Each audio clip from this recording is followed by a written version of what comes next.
Good afternoon সবাইকে। তো তো আপনারা সবাই হচ্ছে আজকে হচ্ছে সবাই পোস্টনেটাল মাদার মানে বাচ্চা হয়ে গেছে তাই তো? এরকম আছে তো মানে ব্রেস্ট ফিডিং করছে সবাই তাই তো? তাহলে আমরা যে বাচ্চাদেরকে ব্রেস্ট ফিডিং করাচ্ছি তার জন্য মায়েদের বিশেষ পুষ্টিগুণের দরকার পড়ে তাই না? আমাদের শরীর থেকেই বাচ্চারা হচ্ছে পুষ্টিগুণ পাচ্ছে।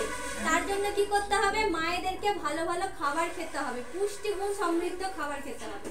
শুধুমাত্র আমি যে মানে যদি ভাতই খেলাম তার সাথে শাকসবজি খেলাম না তেমনটা নয়।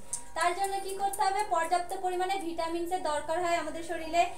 আমি যদি আমার বাড়িতে যা শাকসবজি আছে, বাড়িতে আমি যদি আমার কাছে বেশি অর্থ না থাকে, বাড়িতে যা পাবো সবুজ শাকসবজি বেশি বেশি করে খেতে হবে। যেমন আমরা আজকে প্রেজেন্ট করেছি আপনাদের সামনে যেমন খিচুড়ি। আমরা একটা সহজ উপায়ে খিচুড়ি করতে পারি, চাল দিয়ে, ডাল দিয়ে, সবজি দিয়ে, নানান রকমের সবজি দিয়ে খিচুড়ি করে খেতে পারি। তাতে মায়েরা অনেক পুষ্টি পাবে। তার ফলে কি হবে? বেশি বেশি করে দুধটা হবে আমাদের শরীরে, বাচ্চারা ভালোভাবে দুগ্ধটা পান করতে পারবে। আবার কি করতে হবে? আমরা হচ্ছে দেখুন বিভিন্ন সবজি ভেজিটেবলস হচ্ছে পাতিলেবু, ভিটামিন সি এর খুব দরকার হয় মায়েদের। তার জন্য আমরা পাতিলেবু খেতে পারি, টক জাতীয় জিনিস পাতিলেবু। আর কি খেতে পারি? আমলকি তো বাজারে পাওয়া যায়, আমলকি।